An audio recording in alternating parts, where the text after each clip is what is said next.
Good morning, and it is a great morning in Tennessee. Governor-elect Lee, welcome to your new office building. It is a really cool place to work, and you are going to love it. Chrissy and I were really pleased to welcome Bill and Maria to the Capitol this morning. We're really here for two purposes. One is to congratulate Bill on a historic victory, and second, to begin the conversation about a transition. I spent last night in Washington at the RGA headquarters, and when the results came in about Tennessee, one of the folks who worked there said, "How does he do that?" And if you think about it, Bill came through a very competitive primary and won going away in a race that nobody thought that he would win. And then in a general election campaign against a formidable, very worthy, accomplished opponent in Mayor Carl Dean, he won by 20 points. And so when the question was asked, how does he do it? I said, well, here's the way that Bill and Maria have done that. Number one, they have won by being relentlessly positive. It would be hard to find any campaign anywhere that has run the kind of campaign that Bill and Maria have. Number two, they have won it by being everywhere. If you happen to have followed them on any social media, I don't know how their bus is still making it, and I don't know how they're still have their eyes open. They have literally been all over this great state, and that will prepare both of them to really excel even more in this role. And then the third way that they've done it is they have been themselves. You get in trouble in this business when you try to wear someone else's clothes.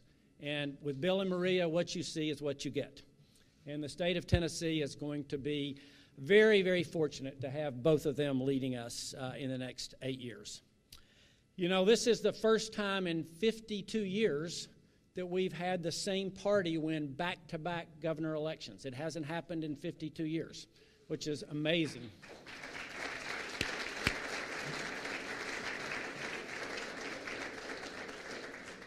And it's been, if my records are correct, and the Secretary of State might be able to correct me, but it's been about 150 years, and it only happened one time before, since there have been Republicans who served back-to-back.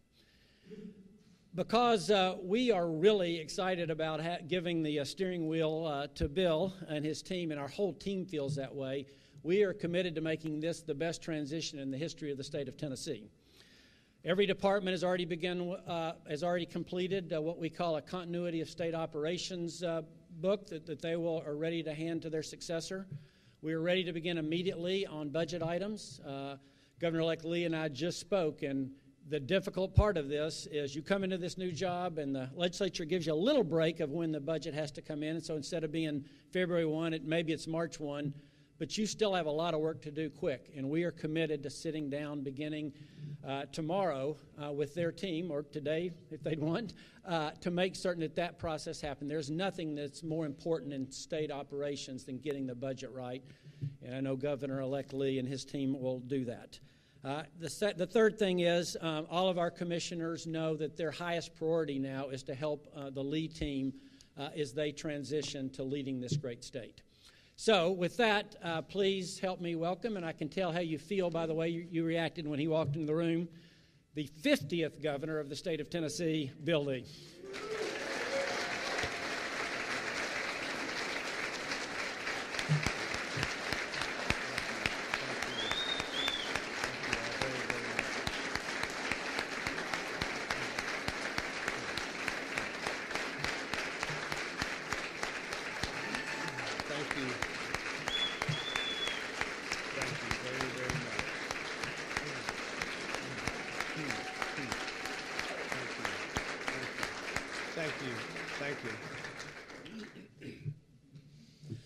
Thank you very much for that,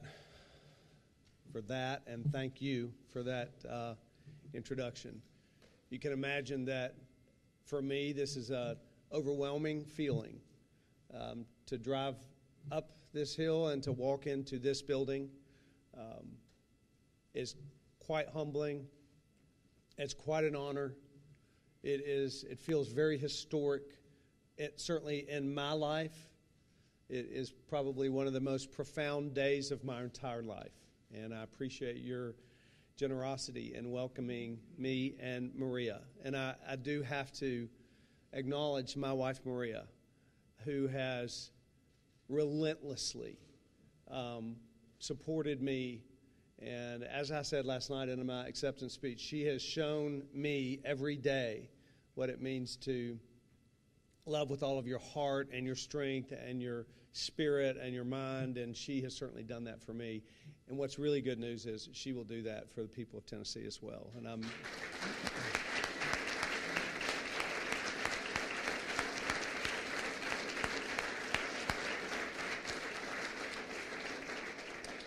And she has had a good role model. And Chrissy and Bill just personally have been so generous to us and have reached out in ways and have shown us and reminded us, Chrissy, you in particular with reaching out to Maria, reminded us of how much you love Tennesseans and how much you hold this job in high regard. And you have done a remarkable job of that. You sort of set the course for what a first lady should do in this state, and it's a great honor, I know, for both of us to be following in your footsteps. And as a leader, I've said so many times on this campaign trail, there has been a foundation laid for the next governor to build upon that is remarkably a strong foundation, a firm foundation. You have been a remarkable leader for this state, and you're loved by the people of Tennessee. You know that, and I hope that I can be as successful and be as appreciated by the people of Tennessee when I'm done as is the case for you.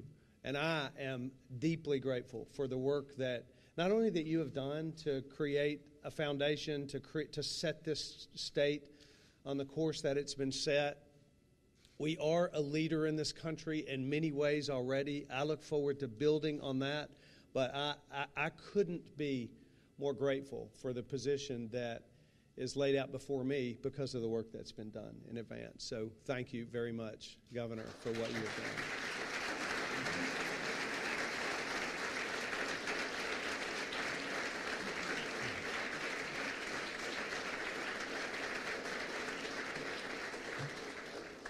The last thing I'll say about that is there's a reason that this state has elected back-to-back Republican governors, and it's because the one that we've had has done such a remarkable job that that state wants that to continue.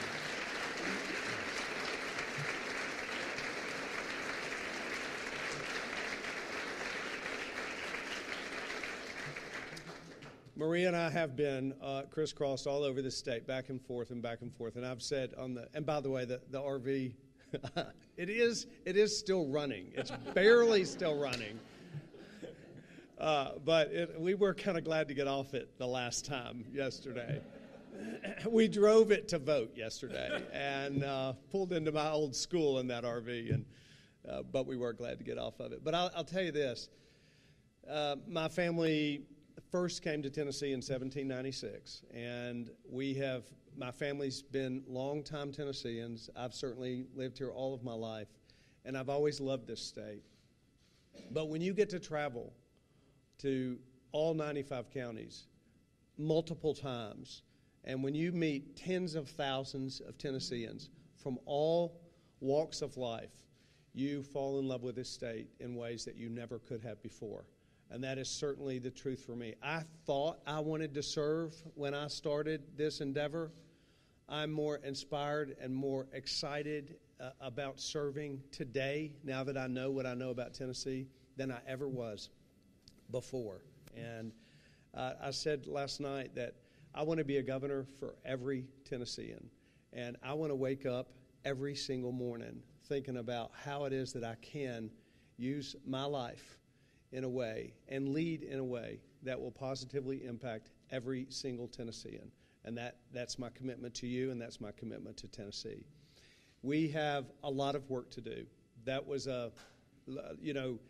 running a campaign is something I'd never done before in my whole life, running for office. Now I feel a little bit like an expert.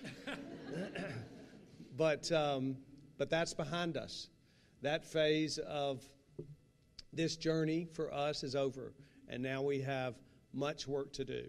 And I'm excited. People have asked me, you know, are you overwhelmed now that this has occurred? I'm not overwhelmed. I'm excited. I'm excited about the work that is to be done. I'm excited about the strategies that we want to lay out, about the execution that lays before us. I'm excited about building a team and assembling a team that will carry out the things that I believe will, in fact, take Tennessee from the place where she is right now and take it to the next level.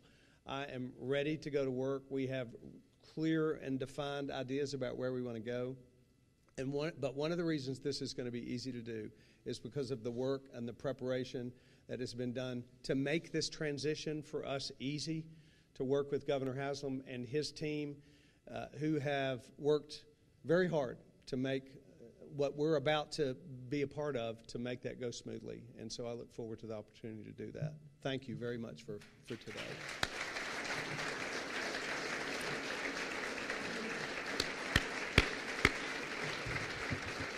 I got to tell you one story about their campaign motorhome. About a month ago, I'm driving down I-65, and I see, and Bill had told me that, hey, this thing's kind of on its last legs. We're hoping it'll make it to November 6th. And I see it pulled over in the grass on I-65, and I'm like, oh, darn, they didn't. And so I called Bill and said, sorry, did the bus finally die? And he goes, well, I don't think so. I'm not on it. Let me check. And so he texts us and calls back, and he says, my driver said, dang, can a guy not even stop to go to the bathroom without getting busted by the governor? Hey, we're going to take some questions from up front. We have a Veterans Memorial Service upstairs in a few minutes, but in the meantime, we'd be glad to. Chris. Is this day a little bit like being a student? You know, actually, it's funny. Certain days you remember very clearly. I can remember standing here with Governor Bredesen doing this 8 years ago as vividly as it was yesterday. I did. Well, I felt that way. But I also felt like Bill does. You spent the better part of 2 years running for this job, and now you're ready to do it, and you realize there's a lot you don't know. So you begin surrounding yourself with great people, and we've had a lot of those conversations. I think one of the things I appreciate about Bill is he understands this job is about building a great group of people. You are not the governor by yourself, period. And it's about getting great folks, and they get that.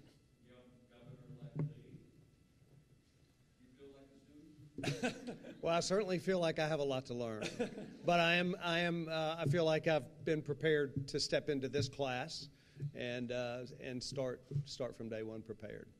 Very excited. Yes.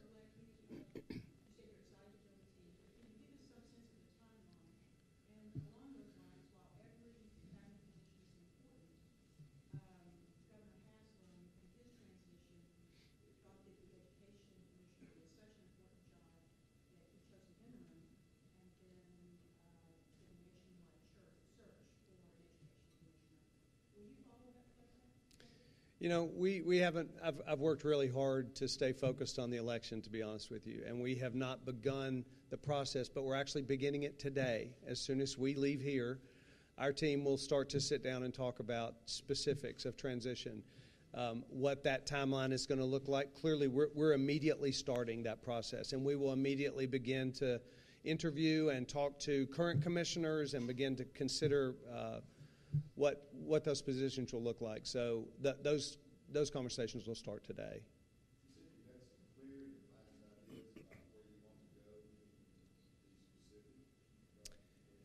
Well, I've talked on the campaign trail extensively about my belief that we need to strengthen vocational technical education. We're gonna look at real plans for that. We have talked a great deal about lowering the recidivism rate by looking at criminal justice reform, sentencing reform, reentry programs. We'll certainly explore those.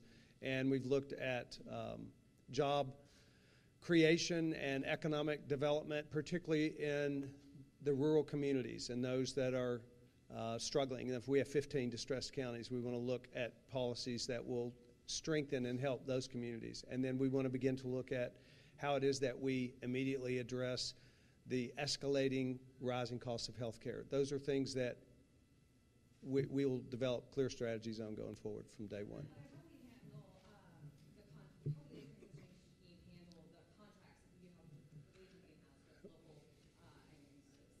That will begin as well right now. We're set to meet just this week about specifics and how to structure the company in a way that is that's clear and transparent, but that also provides for there to be no conflicts of interest going forward. That'll be our plan, and we start that this week.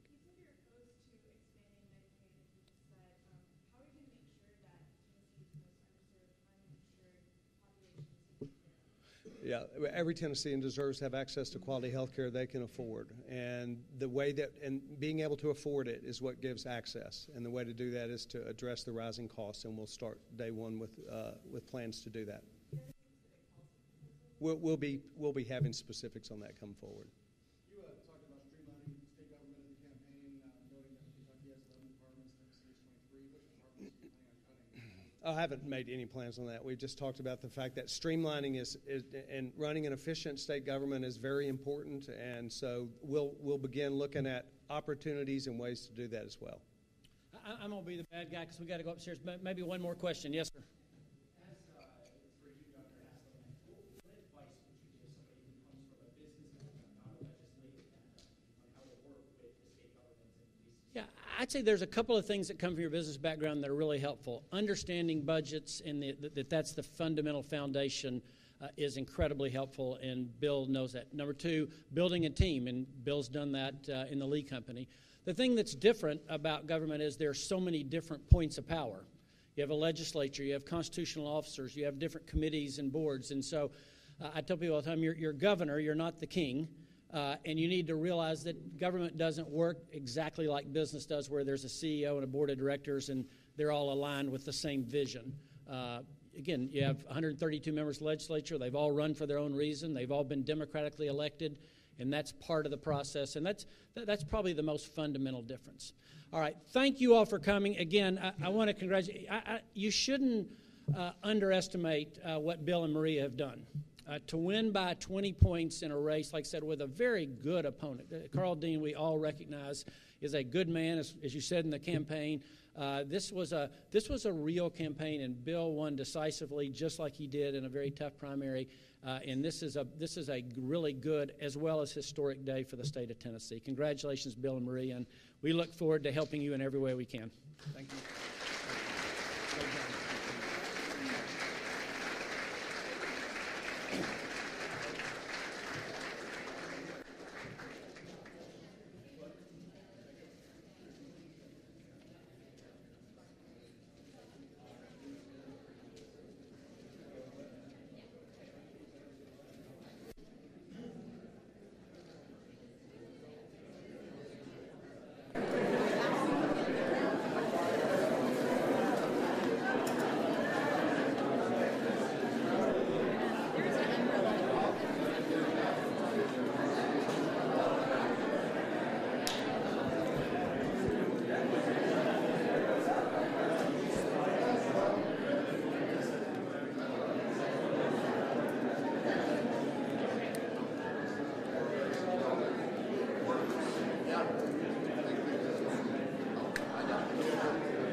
Yeah, there we go. Perfect.